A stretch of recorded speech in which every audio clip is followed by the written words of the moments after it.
Good morning saudara, selamat bergabung di Liputan Pagi Moji Live dari SCTV Tower Senayan, Jakarta. Ya, saudara, kami akan menemani Anda mengawali pagi hari Anda dengan sejumlah informasi aktual, tajam, dan terpercaya. Saya Bevri Gunawan, saudara, kita awali dengan informasi pertama. Nah, saudara, 3 rumah di Martapura, Kabupaten Banjar, Kalimantan Selatan ini terbakar pada Senin sore. Nah, kebakaran yang terjadi di permukiman padat membuat warga menjadi panik.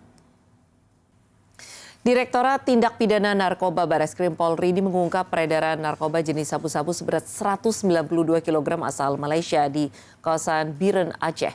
Mobil pelaku pengedar narkoba ringsek usai menabrak truk saat berusaha melarikan diri dari polisi. Belum usai kegelisahan warga dengan adanya isu Pertamax yang dioplos Pertalite. Kali ini muncul isu Pertamax bercampur air. Kasus ini ramai di media sosial setelah ada warga yang mengunggah video di media sosial dengan narasi motornya rusak setelah mengisi BBM Pertamax. Saat dicek mekanik bengkel, bensin dalam motor ternyata bercampur dengan air. Kita bergeser ke Indonesia Timur, saudara. 2 jenazah korban serangan kelompok kriminal bersenjata kembali ditemukan di lokasi tambang emas ilegal di wilayah Papua Pegunungan. Total korban tewas kini menjadi 13 orang. Nah, saudara, tidak salah menyebut TNI Angkatan Udara sebagai penjaga langit Nusantara. Nah, tidak hanya menjaga wilayah NKRI dari ancaman musuh, tapi ternyata ada misi kemanusiaan yang lain yang mereka lakukan. Nah, salah satunya mencegah cuaca ekstrim dengan modifikasi cuaca saat banjir kembali menerjang wilayah Jabodetabek awal Maret lalu. Saudara, polisi menetapkan mantan artis film Kolosal sebagai tersangka kasus kepemilikan dan peredaran uang palsu. Penyidik masih memburu anggota sindikat lain termasuk tempat pencetakan uang palsu dengan memintai keterangan suami siri tersangka sebagai saksi. Pengusaha yang diduga menahan ijazah karyawannya di Surabaya, Jawa Timur akhirnya meminta maaf kepada Wakil Wali Kota Surabaya Armuji. Nah, tidak hanya minta maaf, usai polemik ini viral, wanita pengusaha itu siap mencabut laporan kepolisian terkait pencemaran nama baik yang ditujukan kepada sang wali kota. Kita ke kasus dugaan korupsi, saudara. Komisi Pemberantasan Korupsi KPK ini menggeledah rumah anggota DPD RI Lanyala Mataliti di Surabaya, Jawa Timur. Penggeledahan terkait pengembangan kasus korupsi dana hibah pemerintah Provinsi Jawa Timur dengan tersangka mantan Ketua DPRD Jatim Kusnadi. Sejumlah hakim yang kerap disebut tangan Tuhan dalam menegakkan keadilan kembali ketahuan menerima uang suap yang besarnya sangat fantastis, yaitu puluhan miliar rupiah. Seperti apa caranya dan siapa yang bisa mengawasi perilaku hakim-hakim yang zalim di tanah air? Ya, saudara, mari kita diskusi bersama Zeki Rahmat.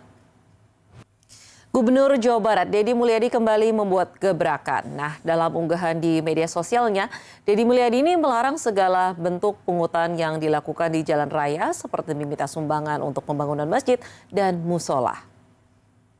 Kita ke informasi dari dunia olahraga, saudara. Timnas sepak bola U17 Indonesia kalah telak 0-6 dari Korea Utara.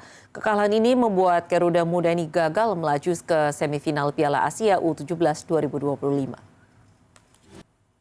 PSSI bersama PT Garuda Sepak Bola Indonesia akan menggelar turnamen Piala Pertiwi 2025 untuk kategori U14 dan U16.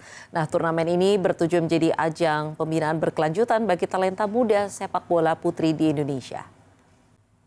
Saudara, di tengah kecaman dunia militer Saudara, di tengah kesibukan kunjungan kerja ke luar negeri, Presiden Prabowo Subianto mengucapkan selamat ulang tahun kepada Titi Soeharto, lengkap dengan postingan momen hangat bersama sang putra Didit Hedi Prasetyo. Setelah 10 menit merasakan luar angkasa bersama 5 wanita lainnya, Katy Perry, saudara, akhirnya kembali ke bumi dengan selamat. Di tengah kecaman dunia atas keji mereka di jalur Gaza, Palestina, militer Israel terus menyerang Gaza dengan dalih menghancurkan kelompok Hamas. Korban tewas akibat genosida Israel pun terus berjatuhan. Saudara, jangan kemana-mana, kami akan jeda sejenak dan saudara, kami kembali mengingatkan untuk selalu berhati-hati saat Anda berkendara. Ini kecelakaan mau terjadi di Jalan Tol Gempol, Pasuruan, Jawa Timur. Sebuah bus menabrak truk box yang mengakibatkan pengemudi bus ini tewas dan 4 penumpang lainnya terluka. Saudara Direktorat Lalu Lintas Polda Metro Jaya mengklarifikasi viralnya mobil ambulan pembawa pasien yang terkena tilang elektronik saat menerobos lampu merah dan menerobos jalur bus Transjakarta. Polisi mengimbau para sopir ambulan melakukan sanggahan agar terhindar dari sanksi tilang. Saudara, selesai sudah kebersamaan kita di Liputan Pagi Moji kali ini. Saya Bevli Gunawan dan segenap tim yang bertugas pamit undur diri. Sampai jumpa di Liputan Pagi Moji besok di waktu yang sama, yaitu pukul 6.15 waktu Indonesia Barat. Selamat beraktivitas, have a nice day and goodbye.